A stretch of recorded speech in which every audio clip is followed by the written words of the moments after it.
Ladies and gentlemen, first and foremost, many thanks for being here today and inviting me here today at the stage. This Commission now is 7 months in office, and let's be honest, so much has changed only in the course of the last 7 months. Frankly speaking, just in a couple of months, we've experienced the onset of what I've called before a geopolitical winter, marked by greater power competition. And on the climate front, let's be honest, the landscape has changed just as well. Our American friends are pulling out of the Paris Agreement, and here in Europe, people do worry, on the one hand, about the huge impact of climate change, but on the other hand also how climate policies might influence their finances and their way of life.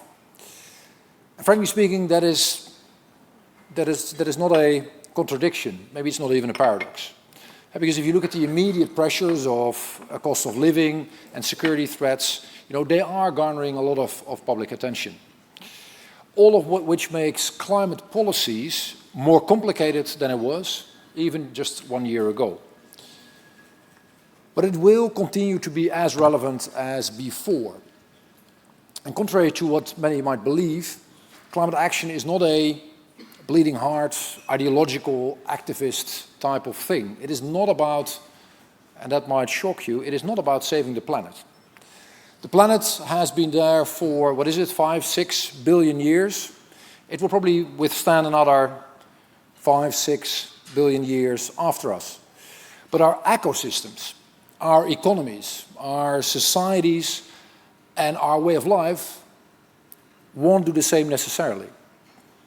So if anything, climate action is about our economy and our jobs and us moving into clean tech. It is about our health and being able to make sure we have that health here in a livable and breathable planet. And that is of course very relevant for today, it is about our security, be it energy security, or the risks of conflicts over critical materials, migration, or water. And the bottom line here is, climate action has moved front and center into an economic and security reality with huge bearing on geopolitics. And if you would take a look around, you would find exactly that picture all across the world. For example, look up north. The melting of the Arctic ice is giving Russia direct access to both oceans, something that was inconceivable a couple of decades ago. And as a result, it has already begun relocating its fleet and its nuclear arsenal to the far north.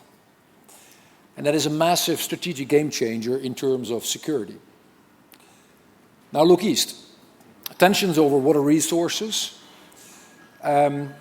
were not the fundamental breaking point, but have certainly contributed in Kashmir to the outbreak of hostilities between India and Pakistan. Or look down south. Look at Somalia, where drought has brought only 2 rainy seasons in 5 years. And that is, as you can imagine, crippling agriculture and livestock sectors and threatening to displace millions of people. And in the Sahel, rogue powers, think about Wagner, are exploiting fragile societies and are basically bringing conflict. And of course, in Europe, we are not isolated, we're also not inoculated against these risks. A problem in Africa, the Middle East or Asia can easily become a problem for Europe too. Just think about the topic of migration, and that is already at or near the top of concerns of our citizens. And in addition, we're also experiencing the convergence of climate and security risks on our own. Just last week I was in Greece, where they're on high alert for the impending wildfire season. And that is a phenomenon happening across much of our southern member states, causing strain on military but also on civilian resources and capacity. And we're seeing similar patterns with floods, which are striking with increasing intensity all across Europe. Of course, they've always been there, but the intensity and the strain are only going up. And this actually poses a direct threat to vital infrastructure, including ports, coastal installations, and also military airfields. And they also put pressure on our democratic systems. Now, what is happening in Europe, in our own continent, is arguably, some might be tempted to think, less existential than what we're seeing internationally right now. But they are profoundly destabilizing for our continent nonetheless. Climate-related stressors exacerbate existing economic and social vulnerabilities if you would just look at the figures. And the cost of inaction, and that is one of the key messages that would appeal to economists, is absolutely staggering. If you would look at the price tag for damages from a 2-degree increase, that will cost 6 times more than measures to mitigate its effect. And we're of course already feeling the strain. If you would look at Europe, you would find that the cost of climate change has gone up with some 400% in the last couple of decades. We're now easily at 50 to 100 billion in terms of damages incurred per year, and make no mistake, that number only goes up. So huge cost to our society, and unfortunately that will get worse. And that is at a time where Europe must prioritize investments to secure our future, such as defense, innovation, and of course the digital transformation and all the change, the opportunity, but also the risks that AI will bring. So ladies and gentlemen, the bad news is there are no shortcuts. There are no silver bullets, there are no quick fixes to the climate crisis. The good news, I would argue, is that the solution actually is relatively straightforward, and it stands on 2 different legs. One is that the clean transition must continue at full speed. And that means first that we need to invest in a decarbonized, circular and competitive economy. Clean tech is a fast-growing, very promising, and I would even say sexy sector. And it does have the potential to make the EU into a clean superpower. And we can also secure our energy freedom so that we make sure we're never again, and let me stress that, never again at the receiving end of the behavior of rogue states like Russia. Doubling down on renewables, investing in grid capacity, making sure we putting interconnectors at all of the internal borders, moving into nuclear. That whole combination is going to make a hell of a lot of a difference in the domain of climate, in the domain of the economy and growth, but also in the domain of security and independence. It also means, and that is the second thing, the second leg, if you will, that adapting better to protect, that we need to protect, to adapt better to protect our people against the impacts of climate change that are already there. Climate change simply is already a reality. Yes, we need to go all out on mitigation, but given the damage done, adaptation simply is a reality. And therefore, at the end of next year, we will be rolling out a European climate adaptation plan, exactly to ensure adapting to extreme weather better, and that makes sure that that is at the heart of all of our policies. Third, of course, it means greater attention in our external policies on the nexus between climate change, environmental degradation, peace, security, and defense. Because if we don't, we will be flying blind. Fourth, it means that the biggest players on the globe will need to step up with strong leadership to bolster global cooperation and multilateralism. And I'm the first to acknowledge that that is hugely complex. But at the same time, I would continue to articulate, and I'm absolutely convinced, that Paris works. The Paris Agreement works. It's not perfect, but it is by far the best we have. If you would look at the numbers, you would find that since 2015, the world has been able to push the needle back from a 4°C future to a 2.7. Admitted, not close to good enough, but a huge step forward in a relatively short time frame. So we are running faster, we are turning the tide. And as a European Union, we will continue to be a global trailblazer and play our part. We will deliver an ambitious NDC, a national determined contribution, before we walk into Berlin, which will continue to show European leadership. But what is crucially important, and that is part of my conversations with actors from across the globe, is that all major emitters do need to contribute their fair share. Take, for example, China, often discussed also in circles of people interested in geopolitics. Its approach to climate action is, when you look at it, a mixed bag. Yes, on the one hand, and that's the set of examples that is often given, they're truly doing an amazing job in the domain of electrification and investments like solar, wind, and EVs. It's truly impressive. If you have been in Beijing 10, 15 years ago, and you're back today, you would be amazed by the transition.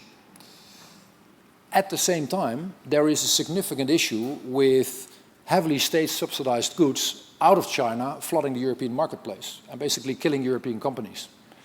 Competition is great. Unfair competition is something we shouldn't allow, and that's part of the same conversation we do need to have with the Chinese. And take, for example, the domain of coal. You might not be aware of it, but as part of the transition, China is actually going to build tens of additional coal plants. And then the narrative sometimes is that these coal plants are only backup capacity and will never be used. But then my question to the Chinese interlocutors is, really?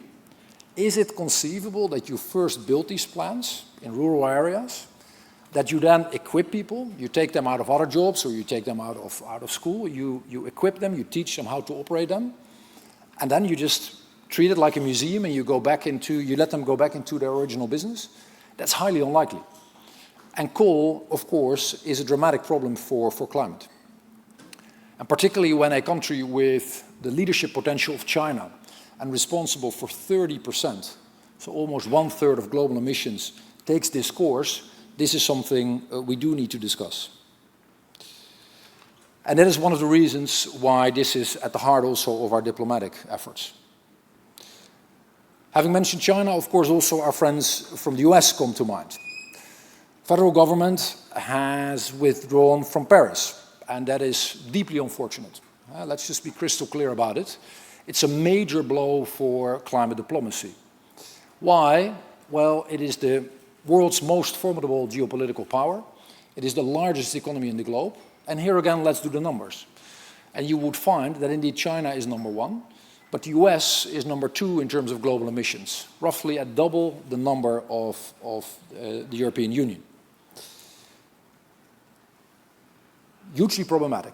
At the same time, if you then look at what a number of states and cities, red and blue ones, and certainly businesses are doing, you would actually find that they continue to push the climate agenda, even if they might use different wording. And you will understand that if they can make money out of it, if there is an opportunity in clean tech, if there is an opportunity in electrification, they will just pursue it. Whatever politicians prescribe.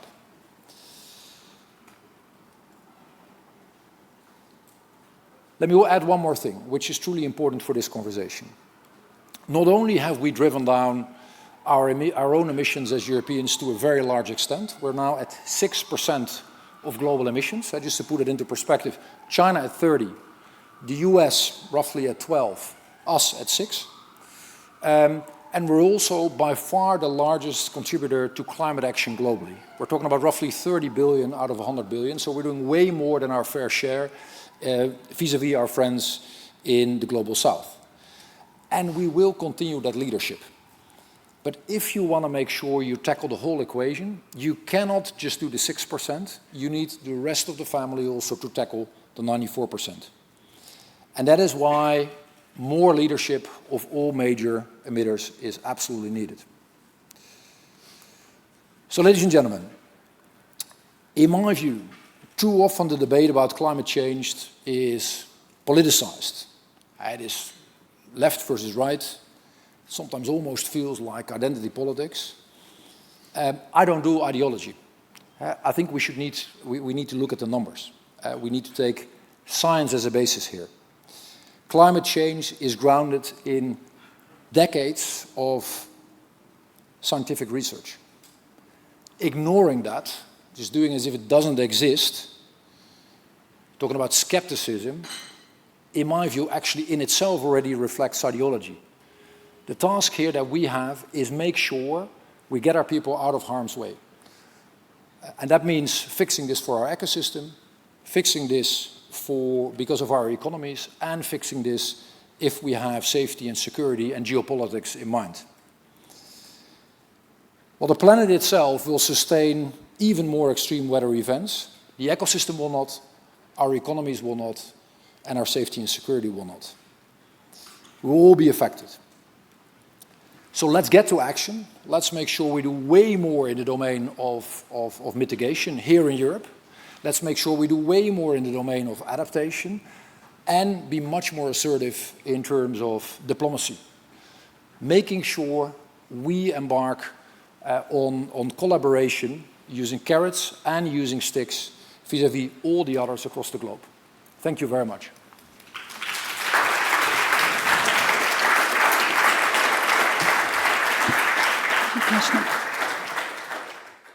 Thank you. Thanks for that. A lot to get through. I wanted to ask you first of all, though, because there's been some reports over the last while that potentially you might have a plan to weaken emissions targets, the targets of 90% by 2040. Is that something that you can say is definitely not on the cards, or explain? So, does it work? I don't think it does. Should work. Does it work? Yeah, it works. I'll put it even further away. Actually, the contrary is the case. As you know, Europe has set a target of 55% for 2030.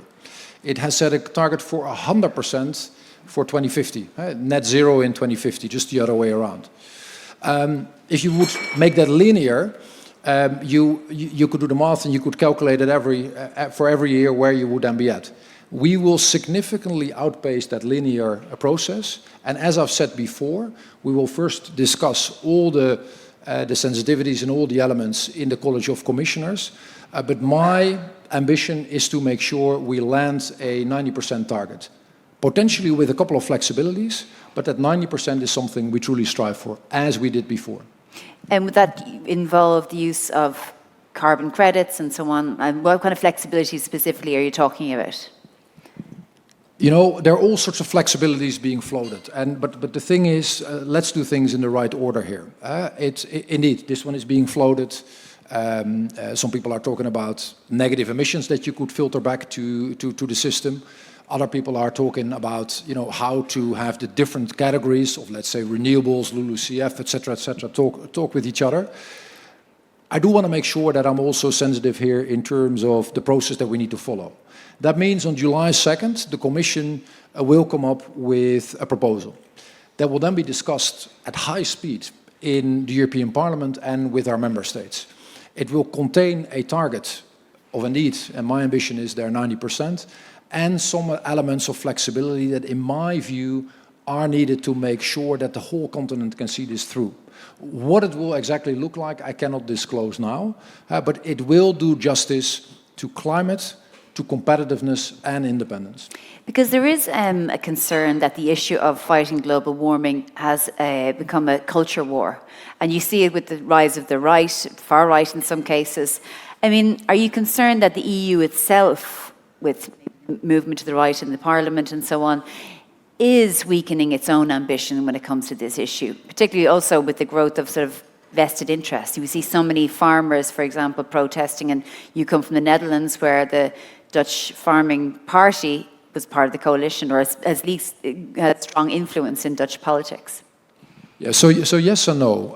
I'm actually cautiously optimistic that we will be able to land such a package that will then be accepted, in some cases even embraced by our member states and our societies. It is at the same time extremely important that we take all sides of this equation into account. Politics is never one-dimensional. You cannot just do everything right in the domain of climate and do as if the economy doesn't exist. You cannot triple down on doing things in the economy and not take safety and security into account. By the way, that is one of the mistakes we have made with Russian gas, right? We've handed part of our lifeline to a dictator who was willing to use that before the war and during the war. So that is the beauty, but also the complexity of politics. It is not one-dimensional. You need to take all these elements into account. And then you're not there if you have just a beautiful idea. You do need to find, and that is at the heart of our democratic system, a solid majority that backs that up. To make it even more complex, in European politics, you need that in the parliament and then in our member states. But that is the way we do business. That is what sets us apart from people who think, well, let's do it top-down and let's forget about democracy. We will never, ever take that route. But is it at the expense, though, of good environmental policy? If you just look at the EPP group abandoning, for example, the nature restoration law. No, I think actually these things can go hand in hand. And let me just give you one example. A couple of weeks ago, I was in Denmark with a set of business executives from all sorts of businesses. What did they say? And it might be counterintuitive. Hoekstra, you could actually give us a higher number than 90%. Stay the course, and frankly speaking, we're making a hell of a lot of money out of this. So predictability, making sure we arrive at clean tech, solving some of the roadblocks that of course are inevitably there, is something that in the end is absolutely necessary. And it is understandable why they are saying this, right? One of these people said to me, and that is someone who's in the energy business himself. He said, if I had people who wanted to take a different course, I would fire them. And why is that? Well, we will arrive at this future in any case. And if you don't want to do it for climate, then just do it for sheer economics. Think about the future of many of those domains and fast forward 10, 15 years. Take, for example, the domain of cars. And again, it's not my opinion, it is what experts are telling me. We're coming from a world where many of us, and I think most of you are roughly in the same age bracket as I am, for us it was a dream to own a car. We were always thinking about a car that you would have a key, and then you would drive from A to B, and somewhere between A and B you would visit a gasoline station. What those people are talking about, what we will have in another 10, 15 years, is software on wheels. A radius of somewhere between 700 and 1,000 kilometers. Electrically powered, a completely different radius, as I already said. Now, currently, still very expensive. And not at a price level that is good enough for many of our citizens, but that will certainly change. And if you don't embrace that, if you just think that it will be different, that is fine, but then don't bet your money on it, I would say. What do you say? We heard earlier, we had an extraordinary presentation earlier about the vulnerabilities when it comes to software and connected cars. Are you concerned that is a problem for Europe as well? I mean, we see that the United States has prohibited access to connected cars from Russia and China. Are those concerns there for you as well? You need to keep on talking, otherwise I'm I'll do it. I'll do it. You talk. No, I think there's a fundamental thing here at play, and that is, let's be honest, that is a weakness that we as Europeans do need to solve. We're underinvesting in innovation. We're underinvesting in the domain of AI. We're underinvesting in technology. And we do not yet have what we call the capital markets union in Europe. Is that a problem? That's a huge problem. Right? That is very, very significant. If you would look at all sorts of economic indicators, and you would make a comparison between the Americans and us, you would find that in many domains, productivity and developments are roughly similar. Frankly speaking, in many sectors, we're actually outperforming the Americans. What are two of the major differences, and therefore two of the major problems? One is they have a capital markets union, they have liquidity, they have 80% of all the funding coming from investors and not from banks, and in our case it is exactly the opposite. That's huge.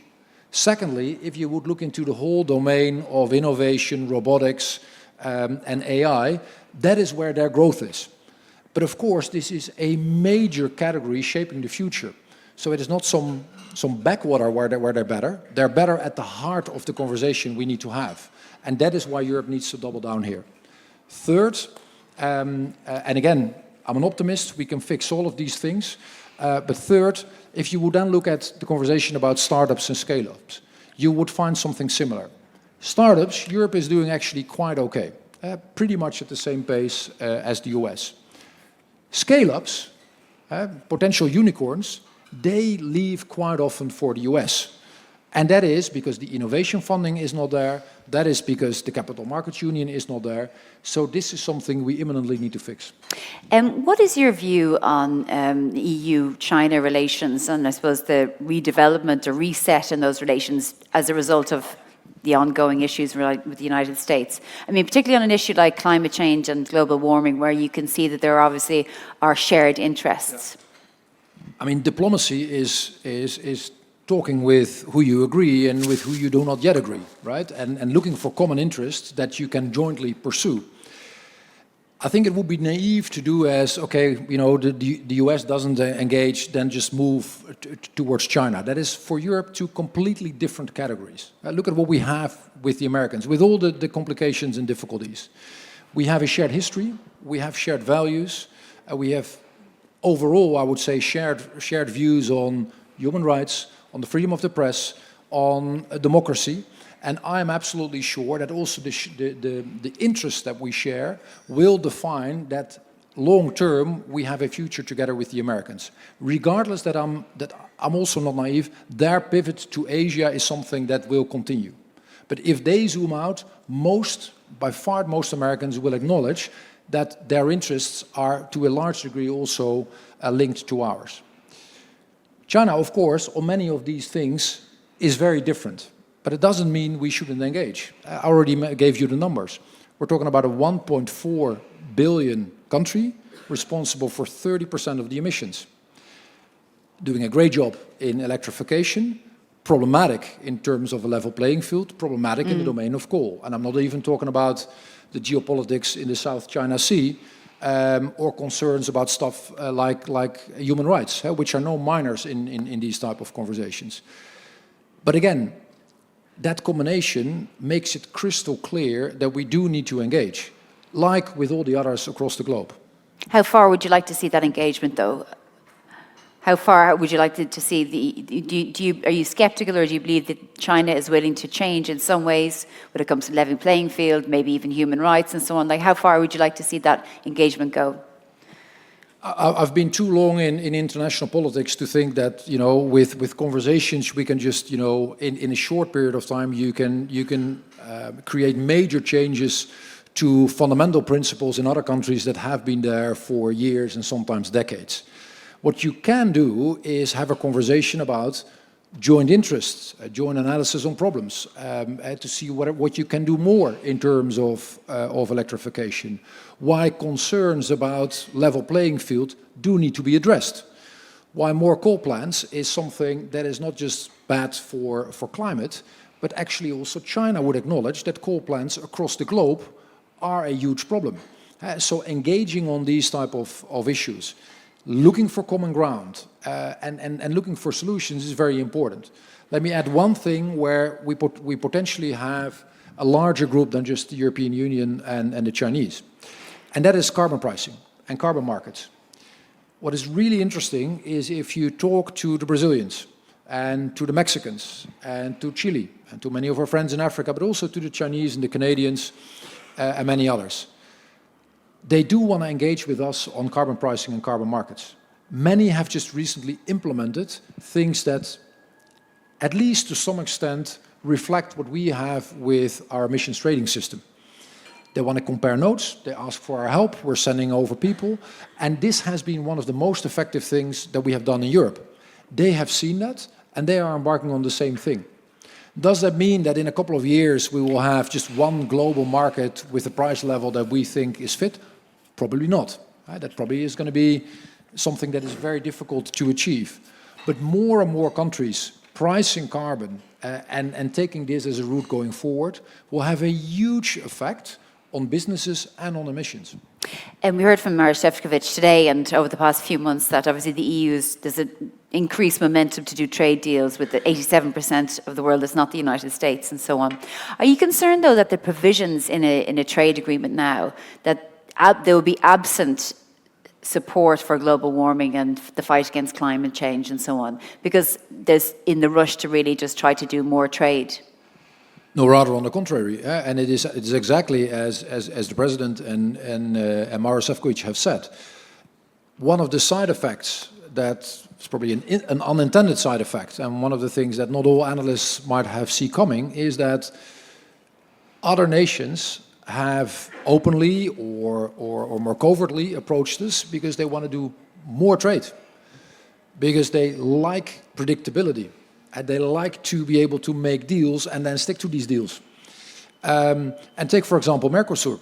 Mercosur, in my view, is a great combination of trade, of taking business opportunities into account, but also taking into account things that are important for the planet and for climate, and that is exactly the way forward.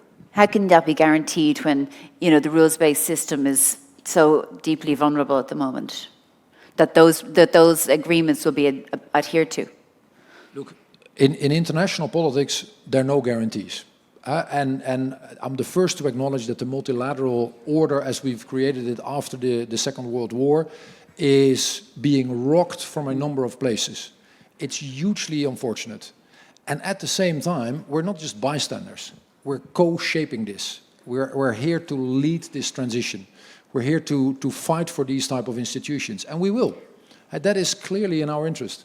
Well, what do you see happening over the next 4 years with the White House the way it is? The first thing, I think within the first week, Donald Trump pulled out of the Paris Accord. There is a sort of, the administration seems to be actively against challenges around global warming and climate change. How difficult is it to have a White House so confrontational when it comes to these such consequential matters? I mean, as I said just here at the lectern, clearly the geopolitically most formidable force, largest economy, second largest emitter, not wanting to play ball, has a significant effect. Let's not sugarcoat that, let's not move away from it, let's not do as if, well, we then just talk more to the others. What's the significant effect? Just maybe outline what you see happening. So what I see happening is that, you know, in some cases this will certainly affect the positioning and maybe also what the US itself is doing to emissions. The longer term trend, and that is not because I say so or because Europe is making great policies, but the long term trend is only in one direction. And the question we need to ask ourselves is, how quickly do we want to arrive there? How much of the cost do we want to leave on the table? How great is the damage when we are in that cleaner future? We will certainly arrive there. Humanity will fix this problem. The big question is, by when, at what cost, and what does the division of that cost actually look like? And again, but I said this before, not just in the US, but in any major region, there's a national level, but it's also extremely important what happens at a regional and local level, and don't make the mistake to take businesses out of the equation. I don't think anyone here in the audience thinks that Tesla has the ambition to sell fewer electric vehicles, right? Please raise your hand if you do. Will they sell this as a climate policy? Probably not. But it's good for business, and hey, it happens to be also good for climate. Just before I let you go, because you mentioned migration, and obviously the country you know best, the Netherlands, the government has just fallen there on the issue of migration. What do you think the solution has to be then? Because, I mean, people are already heavily displaced and are becoming refugees as a result of global warming. And that's obviously going to just get worse with the United States pulling out and so on. So what's the solution? So if you look at Europe, and I think Magnus Brunner is doing a great job, we do need to address this fundamental problem. In many cases, migration has gone well. We all have examples also from personal experience where integration has gone well, but it is also fully justified that many Europeans are deeply worried about the uncontrolled levels of migration they see coming. And let's be honest, integration in our societies, particularly the societies that have seen a lot of it, have not always been impeccable, and that's an understatement. So small wonder that many citizens are worried about the effect that that has on their neighborhoods and on their schools and on the labor markets. I do think we need to address that. This is a concern, it's a justified concern that we do have to address, and that is exactly what Brunner is doing and has been doing with the package he came up with before. But clearly, that is not the end of it. We will need more of it. But you said uncontrolled. Is it really uncontrolled migration? If you look at what has happened in the last years in Europe, and not just in the member state I know best, and yes, there are differences, I don't think you can uphold that we were in control here. We were insufficiently in control, and it is absolutely fair, but I'm wading further and further out of the domain of my portfolio, so job well done. It is absolutely understandable that citizens not just ask, but actually demand us to be in control. Certainly on a topic that is as important as this. I guess the problem is if people don't have places to go back to as a result of global warming, it's a problem, right?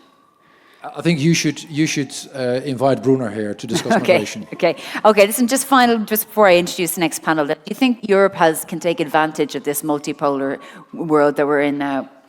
Look, what I would have liked way better is a world where we would be 100% in sync with our American friends on each of these issues: trade, geopolitics, climate. And by the way, I think there is a clear imperative to engage with our American partners on each of these issues. That would have been better. It would have been also way better if the trust and the position of the multilateral system was the same as what it was in, let's say, 2000. Or basically in that short window of optimism between 1989 and 2001. But it is not there.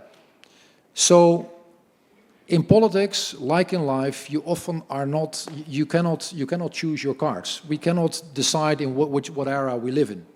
What we can do is play the cards that we have as well as we can. And that is exactly what we're doing. Okay, Commissioner Hoekstra, thank you very much for joining us at the Brussels Economic Security Forum. Thank you. Thanks very much. Thank you.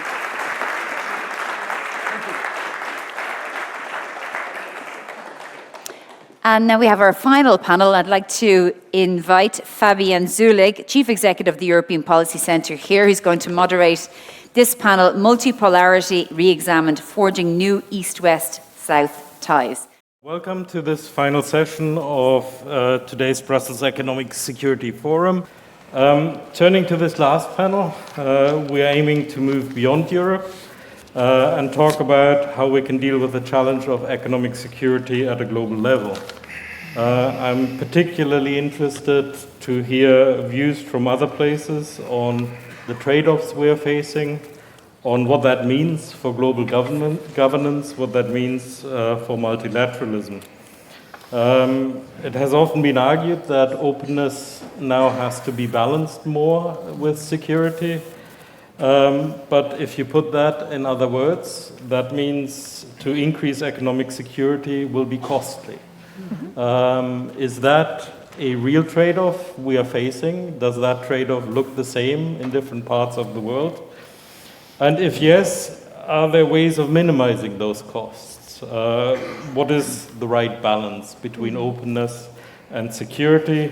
And what does that mean for global cooperation? What does that mean for the global systems we have? So very much looking forward to hear how others see the state of the world and the issue of economic security. I would very much like to have a challenging and critical reflection and maybe move a little bit beyond what sometimes feels a bit like Eurocentrism. We need to also look at the rest of the world. So to start with, I'll ask Olivier Bailly, Deputy Secretary General of the European External Action Service, and maybe you can talk a little bit about de-risking and whether that is the answer to the balance which we have to strike. Well, thank you so much. I don't know if it works. Yes, thank you so much for the invitation. And sorry that Simon Maudieu could not attend, but he was indeed appointed in different services in the Commission, so I'm replacing him de facto here today. But I'm very happy to participate to this panel with this interesting perspective, because indeed, many times in the Rond-Point Schumann, we look at ourselves and try to find solutions amongst ourselves, and we tend to forget that we address global issues and that we may have an interest in discussing with others. Maybe if I can focus 1 minute on this disturbing concept of economic security, because at least in the EU institution, in the College of the Commissioner, in the Parliament, in the Council, in the ES, we are still playing with this like without stabilizing really the definition. We put so many things together that we are still not sure whether it's new or, on the contrary, it's a traditional response to a new mechanism. Is it a crisis response that the EU have of geopolitical pushes by some of our global partners or powers? Is it a new policy that we are creating and that will be the new order, and we're not coming back to the time of openness, cooperation, and trade, free trade? We say, of course, that it's country agnostic. I'm not here to say the contrary, but we know that it's not true. We point at a particular country, but we have to revisit, because of another country that changed its president more recently, that in this concept, the definition of ally and adversary is very much tested. And that we have also, from a foreign policy point of view, to revisit. So it's also very disturbing for the diplomats that works in the ES. There is hope for people like me that follow the EU integration for the past 25 years. From time to time, in crisis, there is a new area of competencies or a new area of cooperation that is emerging. And this one is very interesting and very much related to the basis of economic security. How do we get the intel, the intelligence on the trends, the situation, the sectors, the company? Where are our vulnerabilities? And this is where what you said about the blurred limits between trade, security, and geopolitics are very much there. But there is another dimension that is very much blurred: the sovereign competence and the private sector. Economic security, is it a matter for business to secure their value chain, or is it a matter for the government to ensure that the country and the citizen will be safe? They are very different. Vaccines or chips are very different. And for the time being, we don't connect these dots. This is why we are probably at the beginning of something new.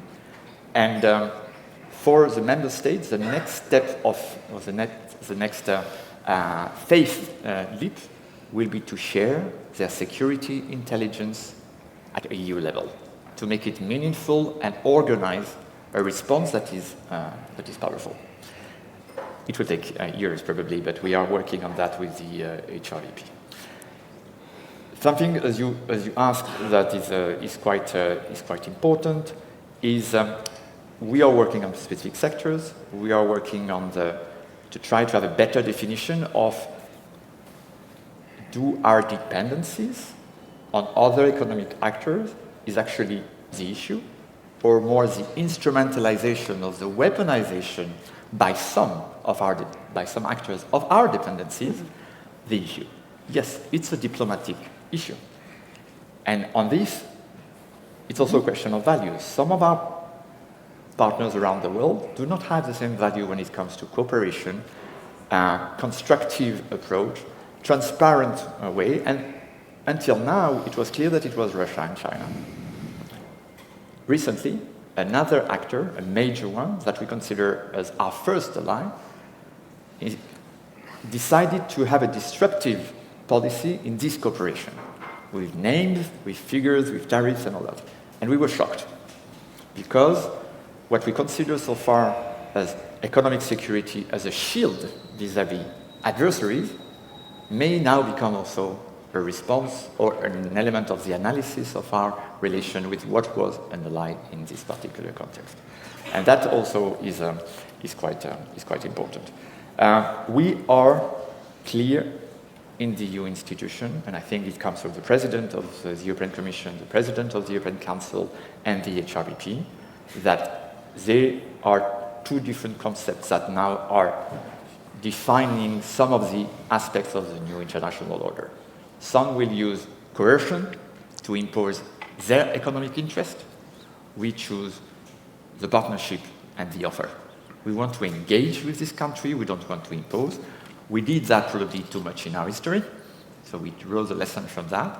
But coercion, the rule of power, imposing on small countries contracts that will, at the end of the day, end up in territory concession or these kind of things, it's not for us. We don't have the same. We want partnership, we want offers that goes from the business to citizen. The very definition of a mutually beneficial or win-win partnership is still to be written. Huh? Of course, we can have different things, but if we are honest with ourselves, we are the one in EU who have the most of the way to go through our partners. Huh? They understand that better than us. I stop here for the introduction, maybe. Thank you very much. Now turning to the UK, we've already heard from your minister today. Clearly, relationships between the EU and the UK have gone through different phases over the last years, but we are now in a situation where we see progress. So how do you see how we are going to work together on the issue of economic security? And of course, I should have introduced you, Jenny Bates, Director General for Economic, Climate and Global Issues at the Foreign Commonwealth and Development Office. Thanks very much, Fabienne, and it's really great to be here, particularly on this panel, I think, as we're trying to sort of broaden out the discussion. I just wanted to pick up, because I think the point sitting now here in our foreign ministry, I started my career in our finance ministry, was then in our economy ministry, and I'm now in our foreign ministry. And I think to the colleague's point, we certainly think that the world has changed. So we do think that we are in a new contested global order. We think that the rise of China has been posing a strategic challenge to that system. We diagnosed that in our integrated review that was published a number of years ago and updated in our refresh. And to build on the points of the panel that were made earlier, it's more than China's role as a state-subsidized economy, which is one issue, but it is the challenge that China poses to the global order, the values, etc. And we just diagnosed that we're in a more contested geoeconomic, geopolitical order. We also said at the time that we thought that Russia was the acute threat, and that was then played out, as we all know, through Russia's invasion of Ukraine and the disruption to our economic system that brought through. And we have recently lived through the disruption of the COVID shock, which really focused attention on the nature of supply chains. If you'd asked me when I was in our finance ministry, what is economic security, I probably would have said, I don't really know. And then when I'd thought about it a bit more, I would have said, it's something around open markets and the global order. And what we diagnose now in the UK, and I think this is a shared and growing conversation with the EU, is that that world has fundamentally changed. Sitting in the foreign ministry, that is very clear. And so economic security is about how you respond to that. I think this question about cost is really interesting because it does mean you have to change your models of how you do things, your models of cooperation. I think our Chancellor has been very clear on this. There's a distinction, I think, here between the short run and the long run. In the short run, you may have to do some things that are more costly because you need to have a better understanding of where things are produced, who you are partnering with, the transaction and the arrangements that you've got around that. Things that you didn't used to have to worry about very much, you now have to worry about more. But I think we would also say that in the long run, you've got to build a way of managing in that contested order. So some of the options that were available previously are not, and so you need to think about those solutions. For us in the UK, I think as the Minister talked about this morning, our partnership with the EU is absolutely central to that, both on the sort of strategic assessment, how we see the world, what we see in terms of China's rise, the kind of dialogue, strategic conversations we're having, but also how we build resilient approaches. It's no shock probably for you to hear a UK person say that we don't think that the UK can do this on our own. We are not a large enough economy. We have strengths and comparative advantage in some things, but we are not self-sufficient in everything, nor do we think that would be the right strategy. So we need to have these partnerships, and I think the deepening of the ties between the EU and the UK is part of that.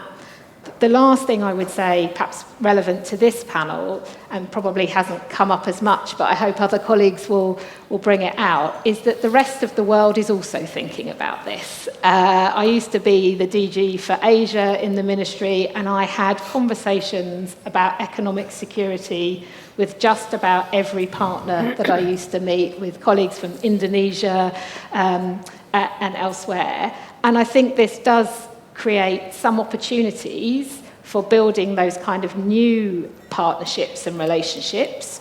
I think they will be different. This is an era of middle powers. It's a more transactional era. It may not look exactly like the forms of cooperation that we're used to in terms of the wider system, but I do think that it's something that we can work together on, both with the EU and beyond. Thank you very much. So you've referred to the shocks, to the watershed moments which Europe has experienced in recent years, which have propelled economic security onto the agenda, but also referring to the rest of the world. So it'll be very good to hear also where the discussions there are and whether they see what is happening in the same way as we do, starting with Dino Jalal, President of the Foreign Policy Community of Indonesia and former Vice Foreign Minister of Indonesia. Well, thank you very much. And first, thank you for inviting me. I'm supposed to be in Bali today, actually, but I've been told that Brussels is better than Bali. So give me 2 or 3 days to find out if that's true or not, right? Look, we're talking about multipolarity. So I think, all of us talk about multipolarity, but let's be clear what it is and what it is not, yeah? Multipolarity is a world system where there are a very small number of core countries around which other countries gravitate in terms of policy coordination, right? So in my view, that's multipolarity. And in what is supposed to be a multipolar world, the most important thing to understand is the strongest pole is broken. What is that strongest pole? Is the transatlantic alliance between the US and Europe. Yeah. And why is it the strongest pole? Because it has a military structure in NATO. It has also an economic structure, G7. Yeah. So that is broken, and I think where this will go is up to our guess. But I think the main beneficiary is the other pole, which is China. Now, China functions differently. It does not have a military structure like NATO. It doesn't have a G7-like structure, economic structure as well. But to many in the global south and in the Indo-Pacific, China is the natural place to go in terms of what they have to offer. $10 trillion of imports, $500 billion of investments, and 100 million tourists, and so on. At least these are the numbers that I hear from the Chinese side. And on top of that, the Chinese terms are easier. Yeah, they don't employ sanctions. It's quite transactional. It's less value-driven, their cooperation. We call it in our part of the world ideology-free cooperation, and we'll get back to that. Yeah, it's very different than how the Europeans or the Westerners do things. So China will be the main beneficiary of this multipolar world where the strongest pole is broken. Russia is not really a factor. In our part of the world, Russia's influence is quite minimal, right? Vietnam trade with the United States, 150 billion. With Russia is 4 billion at best. Yeah. And you ask other countries, you ask what would be the other poles, and then you get into a debate. I love asking my European friends, are you a pole, right? And you get 10 different answers, right? Yeah, but no, right? But are you a pole, right? I ask India, right? India, I think, likes to think itself as a pole, but they're too shy to say so. Yeah. You ask Japan if they're a pole, definitely no. Yeah. They say we are part of the U.S. Pole.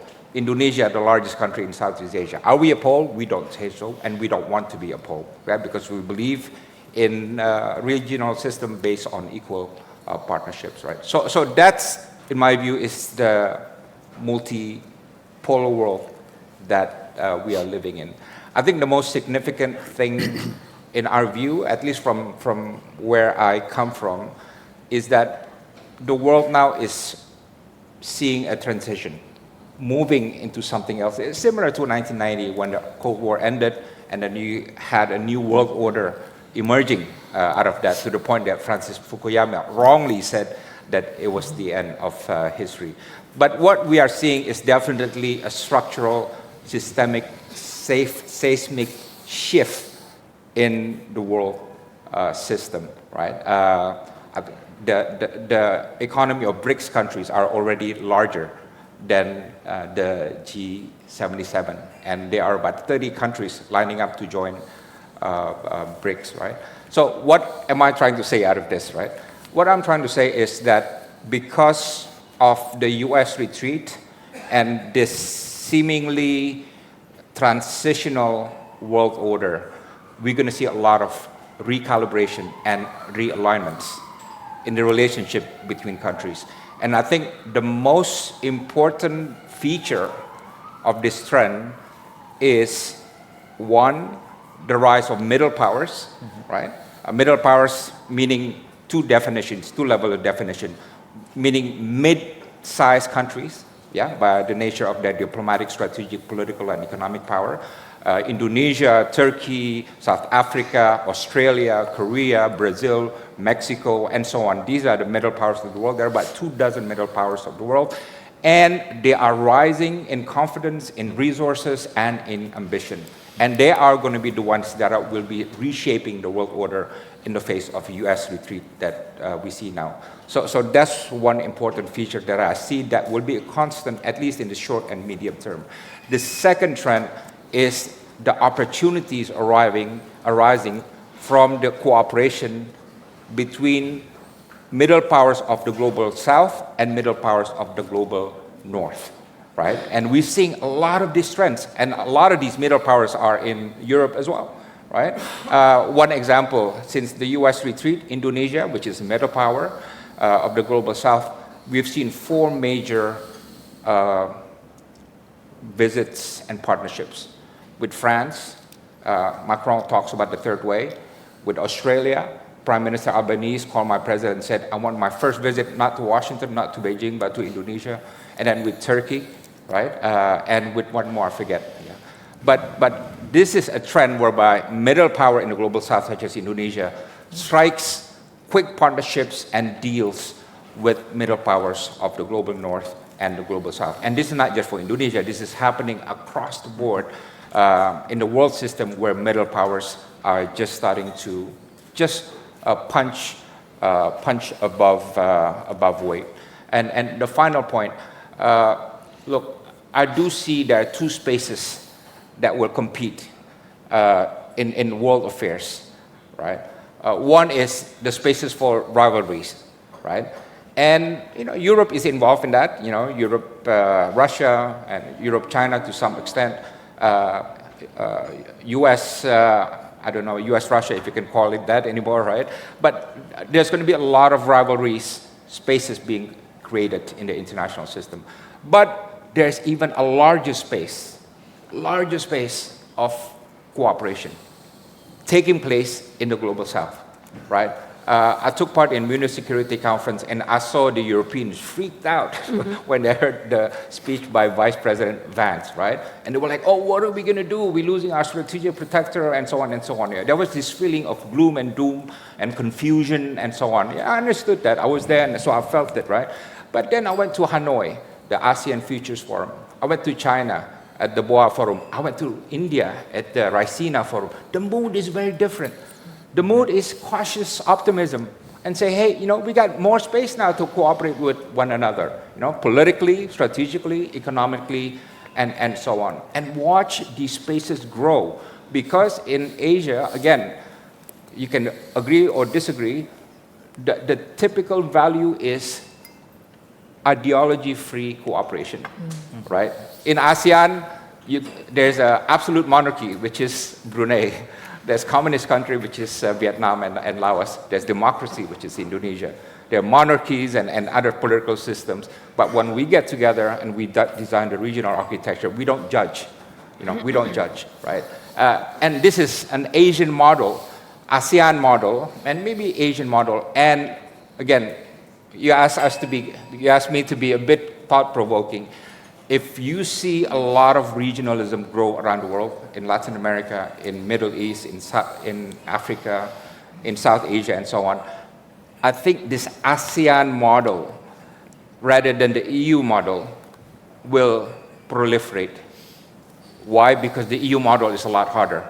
A lot harder. You have to have a common currency, you have to get this and that, you have to be a democracy, you have to have, the standards are very high. But the ASEAN model is a lot easier, not exactly like ASEAN, but again, as I said, based on equality, no one dominates, and ideology-free. And again, it may not be the most perfect model of regional cooperation, but I think it's the one that is more and more regions will find more appealing. Thank you very much. One thought which occurred to me is when you say that the strongest pole is broken, which is quite a statement. There are still many who hope it's not quite broken, but whether that also means that the rules-based order, which came with that pole, is also broken, and what will come after that, and whether multipolarity is an ordering principle, or whether it's just a description of the world in which we are now living. But moving on, Obiageli Itsekwesili, sorry if I slaughtered your name, Chair of the Board, Women Political Leaders, former Vice President of the World Bank. It would be great to hear from you how you see the issues we've been discussing. Thank you so very much. Thanks for the invitation to this forum. I think that from the African perspective of our world today, especially when we look in relation to our neighbors, Europe, just about 4,700 kilometers away from our continent, what we see is an awakening of the fact that your prism for looking at Africa is passé. Europe always looked on Africa as a humanitarian ground. And that was until it realized that, in fact, there is a part of the world that looks at Africa and sees a business case. And then, all I got from people out of Europe was, oh, tell us about China in Africa. What is China doing in Africa? And I looked at Europeans and I said, it took a country almost 9,000, more than 9,000, I think 9,008 kilometers away from your proximate neighbor for you to realize that the neighborhood within which the two continents exist could actually be a contiguous zone of economic prosperity. And that changing the mindset concerning Africa would make the Europeans understand that they need Africa as much as Africa needs Europe. So in the current dispensation, where Europe realizes that it needs more strategic friends if it would have economic stability, if it would have economic security, I think that it is the best opportunity that our own continent considers itself to have. And the young people of our continent are particularly thinking that way. The reason they are thinking that way is that they are ignoring the bureaucrats in Europe. who continue to have a mindset of Africa from the pre-colonial and post-colonial relationship. Why do I say this? The continent was not part of agrarian revolution, wasn't part of industrial revolution, but today it is part of technological revolution. And it is through technology that we're seeing 40% annual growth of technology on our continent. In fact, it is through technology that we've seen a lot of initiatives that have bordered on innovation. You use the phone as a talk piece. The continent uses the phone for fintech in a massive kind of way. And the growth that it has spurred is very evident. So what's going on with our young people on the continent? They are finding their partners, their young peers on the continent of Europe, but even more so, they are finding their peers across the rest of the world. And that definitely suggests that whereas some people think that development assistance and the architecture that has supported it being rolled back amounts to an adversity for Africa, the younger Africans consider it as the best opportunity for those who provide governance that is poor to sit up. And so there is an agency of governance that we believe will come with the changes that we see in our world today. That's one set of it. The second set of it is, when I hear you talk about ideology-free relationship, what we see is perhaps we finally get a hypocrisy-free relationship, not ideology-free, hypocrisy-free. In the sense, you guys invited me, so I'm going to say it as it is. The hypocrisy of what happened with energy security for Europe. Europe blocked investments into fossil fuel, putting gas at the top of it. What then happened when Europe's own energy security got threatened with Russia? It suddenly was coming around our continent looking for gas deals. That is classic hypocrisy. No one likes that. COVID era. Europe kept saying that vaccine equity is necessary because our humanity is the same. What happened when South Africa and India asked for a waiver on trip to enable us manufacture vaccine? Europe blocked it. What happened with special drawing right and the drawdown of it? Europe was not particularly on the side of the African countries in terms of access to. So, hypocrisy-free relationship with Europe is what Africa hopes will begin to happen because Europe needs Africa. My third set of points. When you look at the demographic shifts, the average age of Europe is 43 years. The average age of the US is 39 years. Average age of the UK is 40. Average age of China is 40. The closest to us is India at 29 years. Now, we are a continent of about 1.5 billion. Data says that by the year 2050, 85% of increase in global workforce will be out of Africa. If Europe continues to make immigration policy the tail that wags the dog, it's voting against itself in relation to the relationship that it could have with the continent of Africa. If you were sitting in the boardroom and they gave you this age profile, which would you be banking on? The 43-year-old or the continent of Africa, the youngest of them, at 18.9 years old? It's important to think in those strategic terms, because if we're talking about security, then we're talking about stability. And we know, my final point, that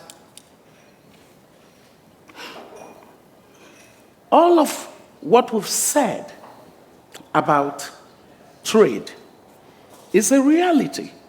Global trade did prosper our world, even if it did on unequal terms. But we do know that trade is important. Because trade is important, we all cannot suddenly disavow the things we believed in concerning trade. But here we are, at a time that the continent of Africa has the next big deal for itself, the Africa Continental Free Trade Agreement and area, the largest free trade because of 54 countries. If Europe does not recognize what that means as part of the bucket of solutions for its structural, structural issues that have led to Europe's sliding back in competitiveness, then I don't know what else the bureaucrats of Europe are thinking. So I believe that it is a really important moment in history for Europe and Africa to discover the concept of, someone used the word mutual interest, and I said only in word, but not in deed yet. My hope is that data will drive conversation between Europe and Africa going forward, because Europe needs Africa as much as Africa needs Europe. Thank you very much.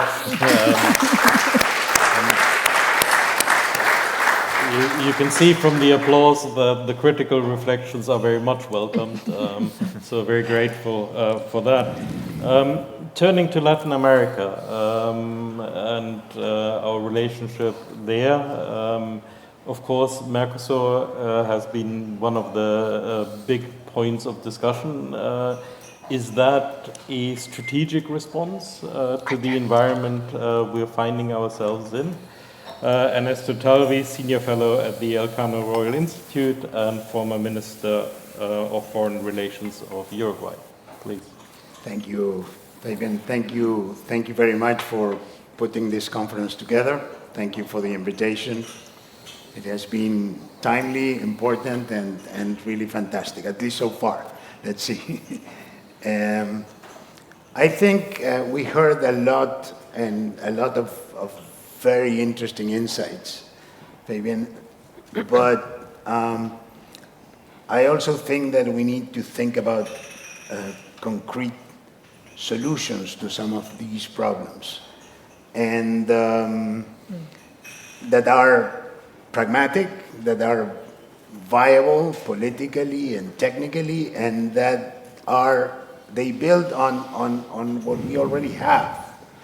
We have a very, very dense architecture of agreements that allow us to be able to construct above that something very important. And regarding Latin America, let us remember two very key facts. One, FDI in Latin America, Europe is the most important foreign direct investment in the region.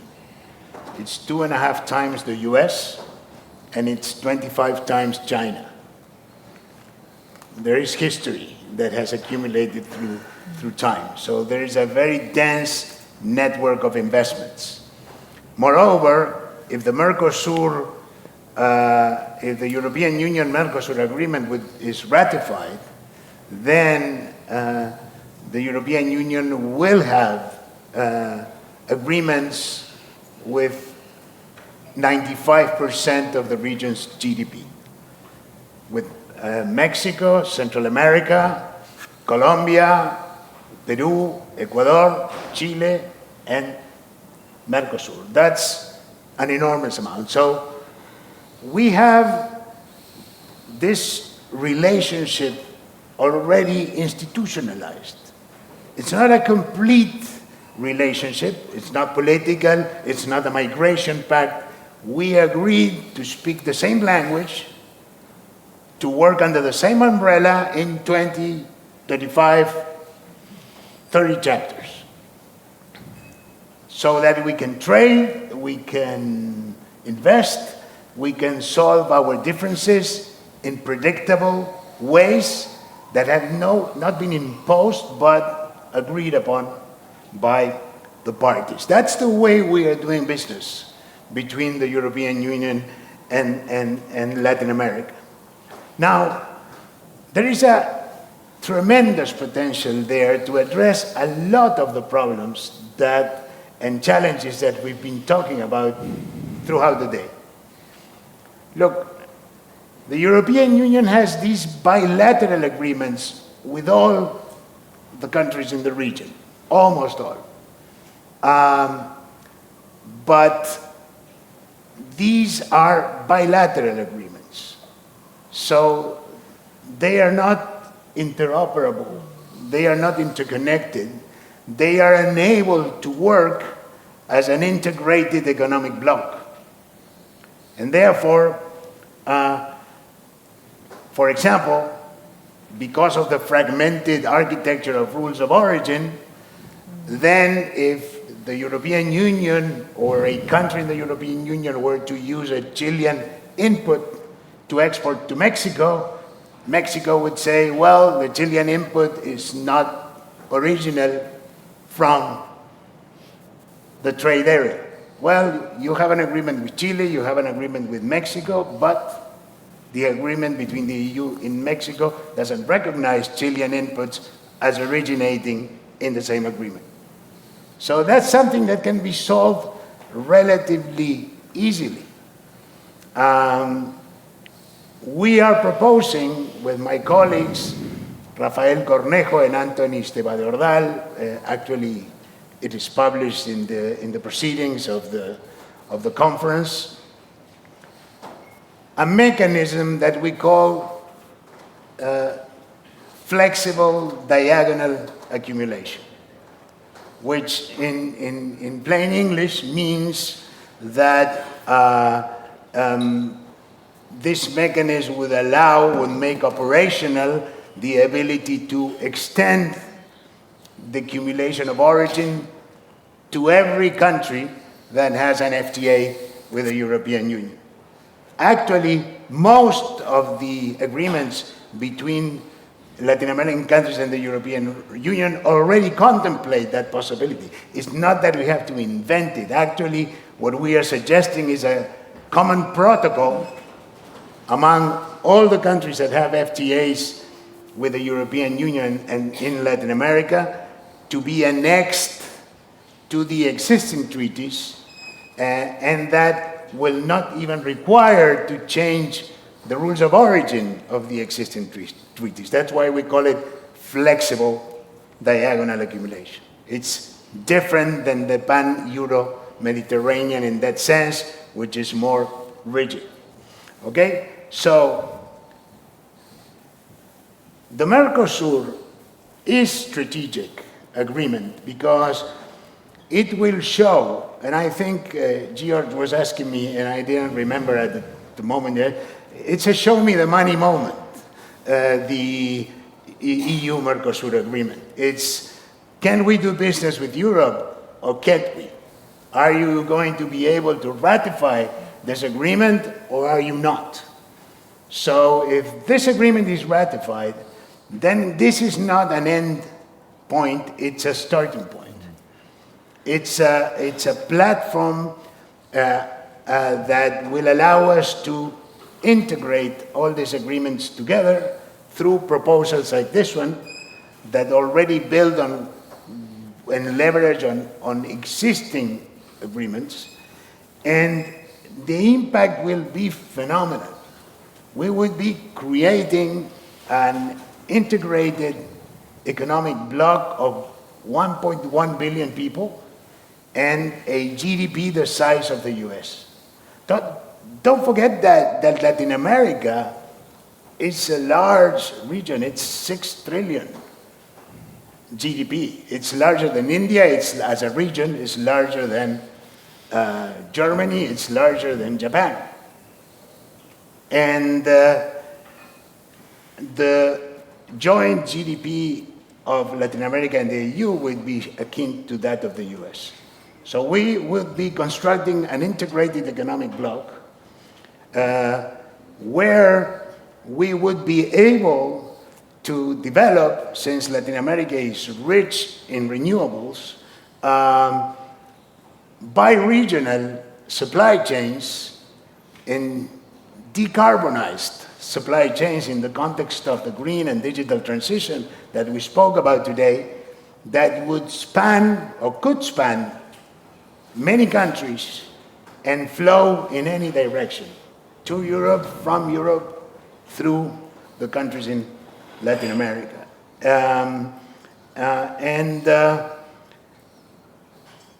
According to the simulation we did with some 3 colleagues at the Bank of Spain, this integration, if taken to the limit, could, and again, it's not political, it's not a migration pact, it's what it already is, a set of FTAs that we are allowing them to interconnect and talk between them. And the increase in bi-regional trade could be as high as 70%. This is unheard of today in the world. It is very difficult to find agreements that would create this kind of impact. And even intra-regional, within Latin America, there would be an increase of 40% in intra-regional trade. So this is a very promising opportunity. Now, I finish with this. The European Union is so used to working by consensus that I think sometimes it becomes a reluctant leader. The European Union has a leadership role to play. The European Union is the size of China, economically, close to the size of the United States. There's no other country or bloc that would even come close to that. So to me, it's not that we have a transatlantic pole. We have the US, the European Union, and China. Those are the 3 major poles. So there is a responsibility from the part of Europe to uphold, become the anchor of a rules-based trade system. And you have a very strong partner waiting and expecting for that leadership role to be played. Thank you very much. Last but not least, we turn to Almut Möller, our EPC Director for European and Global Affairs. So Almut, I'm looking for you to pull it all together. Sure. Yeah. Come up with forward-looking recommendations. That's great when your chief executive says that to you just before drinks. And you know, I'm gonna first say, for me, this panel is a very comfortable one, even though it's uncomfortable for Europeans, because many of the things that colleagues said from across the globe are the things that I'm hearing when we are traveling. outside of Europe, in a world that, of course, has its own trajectories, its own experiences, its own perception, including its own perception of us here in Europe, and interest in how Europeans are reacting at what Olivier described as a shock moment of rocking up this fundamental transatlantic relationships, the shock, the deep shock of Russia's war of aggression against Ukraine, which we're standing up against together with our partners in Europe and elsewhere.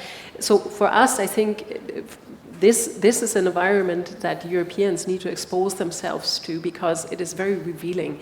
And I'm very glad that this panel is opening up this aspect at the concluding part of this day, because I was starting to feel almost surprisingly comfortable in the earlier panels, which were great and very well orchestrated by our economic security colleagues team, but I also sensed a kind of alignment on a lot of things and not so much disagreement, which I felt, well, when we're broadening things, I believe there will be different voices and different perspectives. And that is, I think, a huge learning for Europeans that, and here, Fabian, I'm going to try not to sort of conclude and wrap up, but try and identify what, from our perspective as a think tank, is looking at this as a workbench of continued sort of thriving to be relevant and to be helpful for Europe's place in the world. What are the things that we should be looking at more? And I think one very important thing is to understand more, on the one hand, what Olivier has been describing as a concept of economic security that is not quite that easy to grasp yet for those that are working with it in the EU institutions. Arguably, that's maybe not always such a bad thing, because it is then also a breathing creature, which would probably fit a little bit more into the world perspective that I've heard from Dino, for instance, also from Ernesto Talvi on, the flexibility that is required, the fast-paced sort of pragmatic engagement that is required. So to understand, on the one hand, how are things looking with regard to the European Union's ambition, what is it that Europeans want to achieve, need to achieve, in light of these fundamental shifts that we have been experiencing.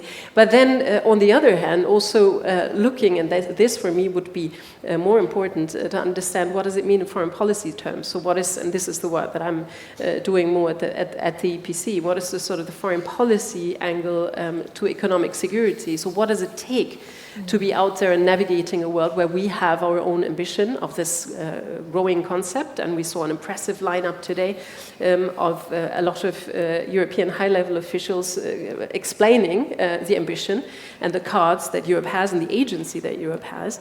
So what does that then mean in terms of how to engage with other parts of the world that have their own ideas about shaping this environment? And here, my sense is that what we've heard in the first part of the conference was more kind of consensus alignment on existing institutions. The WTO was at some point described as a kind of Frankenstein, but on the other hand, I think there was quite a bit of alignment on saying, well, we have institutions, we should be working with them, reforming them from within, etc., etc. Well, the ideas that I get here on this panel are actually somewhat different, because probably in other parts of the world, with all complexities and different perspectives, it's not like us Europeans. We're coming from something. We're somewhat trying to discover the new, but we're also trying to fix some bits of the past. Other parts of the world, it seems to me, are actually thriving and working towards something. And that, I think, is a very important thing to understand, and it probably also would have to make us more humble in engaging with other parts of the world, probably more humble than we've been in the past. And that is really anecdotal evidence from the conferences that Dino Dalal described, Dr. Sakwasili with her perspective on Africa. This is what you hear when you're traveling in places. The question is Europe really up to task? You look like a sleepy continent. You are not really getting your house in order. We don't understand why you're not using the tremendous amount of resources that you have. What is it that you're actually trying to do here beyond the concepts that we hear? And this we need to take very seriously, because it makes us Europeans aware that probably, and here I want to bring it back to Fabian, which is always smart to conclude with referring to your chief executive's work that he did with a bit of advertising here as well. You might have seen the compendium that colleagues put together that has wonderful pieces by our knowledge partners, of which we're very proud and thank them for. But Fabian has also come up with a piece in which he argues for the need to forge an economic security alliance, which wouldn't precisely be a new institution, but it would be a new way of working, and he defined also some guardrails for that. So what is it that Europeans and all those that want to engage in such an alliance would have to kind of think about? And here, for me, this is something that is not quite the established institutions, of course, that we have, and it's also not new institutions. It's a mode of working together and finding that convergence, and that Europe really needs, I think, to kind of make clearer to other parts of the world. We used to live in a benign environment from a European perspective. Now things look a lot more daunting and a lot more challenging, yet the cost of a world that is very transactional, that is fast-paced, this direction, that is really more careless, perhaps pragmatic and non-ideological, but also quite intense in terms of management. We've seen that over the past months, how intense it can be. That this is not a world that is in the interest not only of the EU and its members and partners, but also of other parts of the world. So to find a mode that actually brings us back beyond forming new institutions towards a way of doing things together again, and doing that in a mode that is probably understanding that without having the US amplify many of the messages that Europeans were used to being amplified with, that was comfortable at times, not so comfortable at other times, to invest really into trying and understand more what Dino's middle powers, Dr. Obi's very clear sort of bringing in of demography, of technology, the huge revolution that is happening in other parts of the world, sort of to bring that into a new mode of collaboration, conversation. This is something that I've learned on this panel, and for me it is as much as all we've heard earlier on part of the economic security agenda of the EU, because it needs a foreign policy that complements that, as we know, and our colleague from the External Action Service knows better than I do from his daily desk. It's complex and complicated in a 27 plus environment, but I think we've done that, we've gotten over that challenge, and now is really the time to look into doing things differently. And here is clearly where we are thriving also at the EPC, to not only be in listening mode, but more in doing mode with partners outside of Europe. So I thank those of you who came and agreed to travel, and for those who are here, we will strive to continue and strengthen that collaboration. Fabian, I'm not keeping you away from your final words. Thank you very much, Almut. I'm not quite sure we've managed to replace Bali, given also the weather, but I think it has been a very good discussion. I just draw two lessons from this. One, I think it is very clear that Europe has to engage more with the rest of the world. Yes, it is important that we look at the transatlantic relationship in China, but the world is much more than that, and it has become more important for Europe to have these conversations and to also hear the voices, to listen to what our global partners are saying. The other lesson is more an EPC lesson. We need to allocate a lot more time for these discussions. I'm very sorry that we haven't got more time to continue in this format at least, but of course, please join us also for a cocktail, and we can continue some of those discussions there. And very much from an EPC perspective, we will of course continue these discussions